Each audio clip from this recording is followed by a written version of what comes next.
Hi friends, 69,000 शिक्षक भर्ती में एक बार फिर से आपका स्वागत है। और कुछ अभ्यर्थियों के कुछ क्वेश्चंस थे कमेंट, पिछली जो हमने लास्ट वीडियो डाली थी उसमें कमेंट बॉक्स में कि सर थर्ड काउंसलिंग लिस्ट कब तक होगी लगेगी। तो मैं इन्हें बता दूं, सरकार ने पहले आंकड़े मांगे हैं। और इससे पहले तो जो बच्चे अभी संशोधन वाले बचे हैं, संशोधन वालों का मैटर सॉल्व नहीं हुआ है। तो कोई अभ्यर्थी यदि ये सोच रहा है कि जनवरी में थर्ड काउंसलिंग हो जाएगी, तो अभी आपको इसके लिए थोड़ा सा इंतजार करना होगा। रीज़न ये है कि सरकार ने जो अभ्यर्थी संशोधन वाले थे उनको मान्य नहीं किया है और वो अभ्यर्थी कोर्ट चले गए। कोर्ट से कुछ मानवीय त्रुटि के आधार पर कुछ संशोधन मान्य कर लिए गए। उनमें क्या था कि यदि ऐसा कोई भी संशोधन जो मेरिट लिस्ट को प्रभावित ना करता हो, जो सरकार ने मेरिट लिस्ट बनाई है उसको प्रभावित ना करता हो, ऐसे अभ्यर्थियों की को छूट दी गई है उसमें। तो ऐसी उससे फिर क्या होता है, ऐसे समय में क्या होता है कि सरकार जो अपना आंकड़े पहले सरकार ने लगाए हुए हैं भर्ती को लेकर, तो उन सारे अभ्यर्थियों को थर्ड काउंसलिंग में बुलाया जाएगा। आप समझिए, वो अभ्यर्थी थर्ड काउंसलिंग की सीटों को भरेंगे जो अभ्यर्थी जिनके संशोधन मान्य कर लिए गए हैं। ठीक है ना। अब जिनके संशोधन मान्य कर लिए गए हैं वो भी थर्ड काउंसलिंग में आ रहे हैं। प्लस सरकार ने 3-4 नंबर दिए थे कुछ लास्ट वैकेंसीज में, तो जो 3 नंबर जो कॉमन दिए थे, वो 3 नंबर कॉमन वालों से भी कम 8 से 10,000 सीटें बढ़ गई। तो 8 से 10,000 सीटें जो बढ़ गई, उन्होंने भी मेरिट लिस्ट को प्रभावित किया है। तो सरकार के गलत, क्योंकि जो जियो था भर्ती का, जियो में यह था संशोधन मान्य नहीं होगा। लेकिन अब कुछ अभ्यर्थी कोर्ट गए, कोर्ट से उनको राहत मिली, तो कुछ अभ्यर्थियों का संशोधन मान्य कर लिया गया। अब भले ही वो 200 या 150 या 250 हो, मैटर ये नहीं करता। मैटर ये करता है कि और भी उस ऑर्डर को लेकर और भी लोग कोर्ट जाएंगे। तो सरकार क्या चाह रही है कि कुछ अभ्यर्थियों ने धरना दे दिया लखनऊ, तो जिन्होंने धरना दिया था संशोधन को लेकर मानवीय त्रुटि के आधार पर, वो भी वहां पर उनको खुद स्वयं माननीय विधि शिक्षा मंत्री सतीश द्विवेदी जी ने उनको आश्वासन दिया कि हम तुम्हारा जो है आप निश्चिंत रहिए। उन्होंने ये कहा था, खुद मौखिक तौर पर ये कहा था कि हमारा कोई भी बीएसए कार्यालय जहां पर काउंसलिंग चल रही है, वो छोटे मोटे संशोधन जो मेरिट लिस्ट को प्रभावित नहीं करता उसको मान्य करेगा। वहां से आपको पूरी तरह से राहत दी जाएगी, ये कहकर वो अभ्यर्थियों को वहां से उठाया गया। इसका मतलब ये है कि संशोधन मान्य हो रहा है, तो थर्ड काउंसलिंग में जो 8,000 सीटें खाली होने वाली थी, लगभग उसमें से 1,500 से 2,000 सीटें जो हैं वो भर जाएंगी उन अभ्यर्थियों के द्वारा जिनका संशोधन मान्य किया गया है। आप समझ लीजिए इस बात को।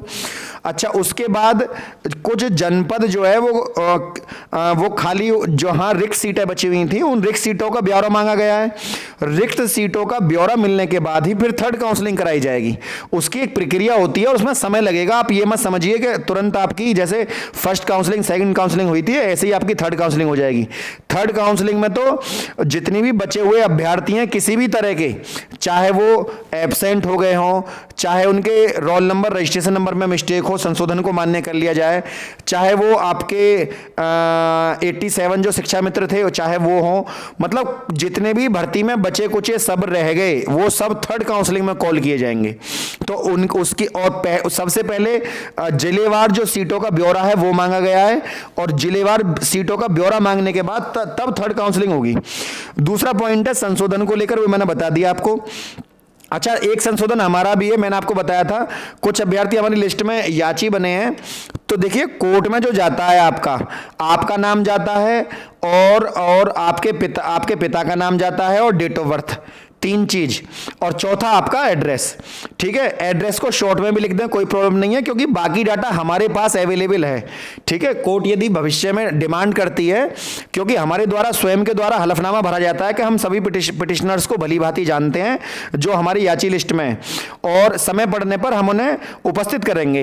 इस तरह का एक हलफनामा भरा जाता है। और व्यक्तिगत तौर पर स्वयं आदमी जो कोर्ट में केस करता है, जैसे कि मैंने स्वयं कोर्ट में केस किया है, तो इसका हलफनामा हमने स्वयं भरा है कि हम सभी अभ्यर्थियों को जानते हैं। तो ये प्रक्रिया होती है एक। ठीक है ना। इससे निश्चिंत रहिएगा, आप बेवजह कमेंट या व्हाट्सएप मैसेज मत करिएगा, सर मेरा ये गलत हो गया वो गलत हो गया। ये सब चीजें आपका धीरे धीरे सुधारी जा सकती हैं, ऐसी कोई बात नहीं है।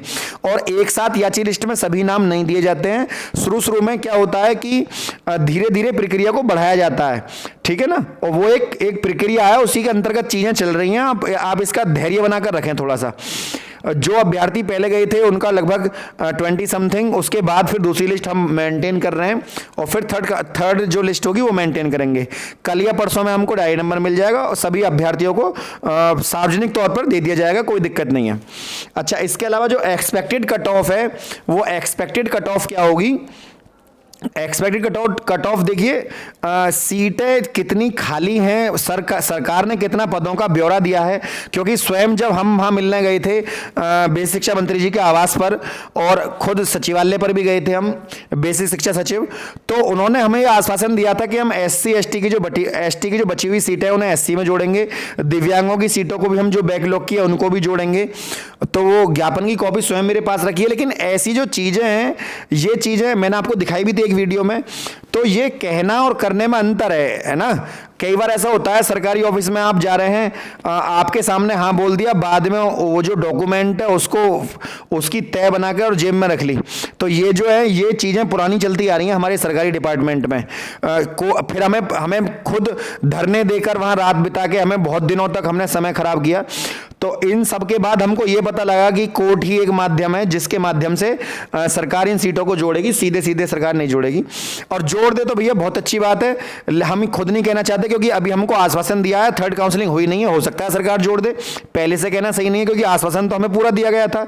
लगभग 3 बार हम मिले अलग अलग समय पर, तीनों बार हमसे कहा गया कि ये सीटें हम जोड़ेंगे, लेकिन 22,000 सीटों को एक बार भी राजी नहीं हुए। तो हम ये समझ गए ये सीट है। अच्छा, 1-2 अभ्यर्थियों ने हमारे पास कमेंट किया कि सर 22,000 सीटों को जोड़ने का कोई ग्राउंड नहीं है, तो आप ऐसा क्यों कह रहे हैं?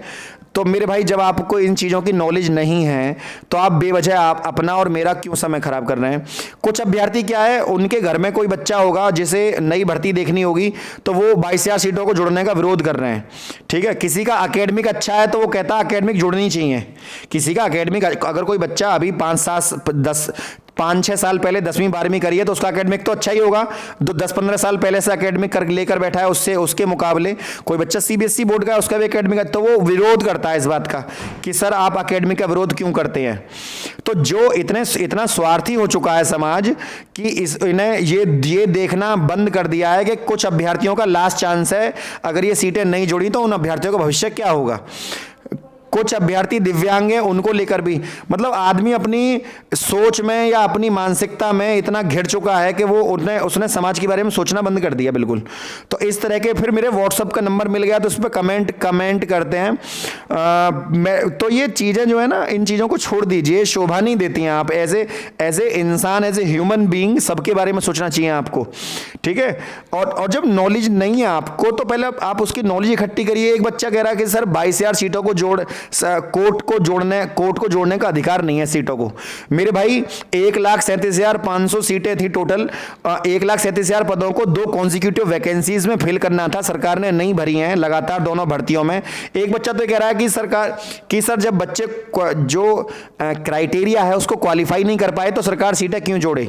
मेरे भाई पिछली बार क्वालिफाई नहीं कर पाए, इस बार तो फालतू है, तो क्या आप सारी सीटों को भरवा देंगे? भरवाइए आप सारी सीटों को। 1,46,000 60 बच्चा पास है, नई भर्ती निकालने की आवश्यकता है। जब सरकार 2 साल तक कोर्ट में लड़ी, हमें योग्य अभ्यर्थी चाहिए, हमें योग्य चाहिए, तो अब ये सारे योग्य हैं तो नई भर्ती निकालने की आवश्यकता। अब इसमें से थर्ड लिस्ट जो नई भर्ती निकालने इसमें से लगा दीजिए। प्रदेश में 2.5 लाख पद खाली पड़े हैं शिक्षकों के, उन पर नई भर्ती निकाली है ना 2.5 लाख पदों पर। इनमें से 2.5 लाख में से यदि 22,000 सीटें बच रही हैं, 50,000 और भर भी जाएंगी तो क्या दिक्कत है।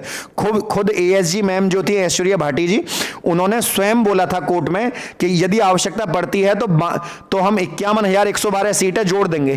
तो अब आवश्यकता पड़ तो रही है, इससे ज्यादा आवश्यकता क्या पड़ेगी। अब क्या अभ्यर्थी सड़कों पर उतर के ये बोले कि हमें नौकरी की आवश्यकता है। अगर ऐसा होता तो हमें कोर्ट जाने की आवश्यकता क्यों पड़ती। बहुत तरह के अभ्यर्थी बेवजह, हालांकि हमें पता है जिस राह पर हम निकले हैं इस राह पर अच्छे और बुरे सभी तरह के लोग मिलेंगे, इन चीज़ों से हमें विचलित नहीं होना, ये बात तय है। लेकिन फिर भी मन में आया तो मैंने बोल दिया। जो अभ्यर्थी अब भी जुड़ना चाहते हैं जुड़ सकते हैं, खुले दरबार, कोई दिक्कत नहीं। लेकिन आपको थोड़ा धैर्य रखना होगा। क्योंकि किसी भी काम को करने में समय लगता है। जो भी आदमी कोर्ट की प्रक्रिया जानता है, पूरा हलफनामा भरा जाता है, तरीके हैं। ऐसा नहीं है कि आप हमसे जुड़े और अगले दिन आप हमसे पूछे सर याची लिस्ट सेंड कर दीजिए, इस तरह के काम आप ना करिए। थोड़ा समय लगता है, प्रक्रिया होती है, लगभग कम से कम भी 10 से 15 दिन का समय आप हमें दीजिए, क्योंकि ऐसा नहीं है केवल आप ही हैं, और भी अभ्यर्थी होते हैं, सभी को साथ लेकर चलना होता है। सभी की लिस्ट को एक साथ टाइप करने भेजते हैं, फिर उसको आगे भेजते हैं, तब वो काम होता है। ठीक है ना, तो बस इतना ही। आगे कोई भी क्वेश्चन आपको पूछना हो तो वीडियो के नीचे छोड़ दीजिएगा, मैं सभी चीज़ों के अपनी वीडियो के माध्यम से आपके सभी प्रश्नों के उत्तर यहाँ पर देता रहूँगा। आज के लिए इतना ही। जय हिंद, जय भारत। और फ्रेंड, जो भी अभ्यर्थी याची बनना चाहता हो, सबसे पहले वो अपना सुपर टेट का रिजल्ट, आधार कार्ड और अपना आवेदन पत्र भेजा करे, उसके बाद कोई hi hello fine thank you बोला करिए, क्योंकि इस समय केवल काम के अभ्यर्थियों की आवश्यकता है हमें। ठीक है ना, बेवजह गुणांक पूछने वाले अभ्यर्थी परेशान ना करें। जय हिंद, जय भारत।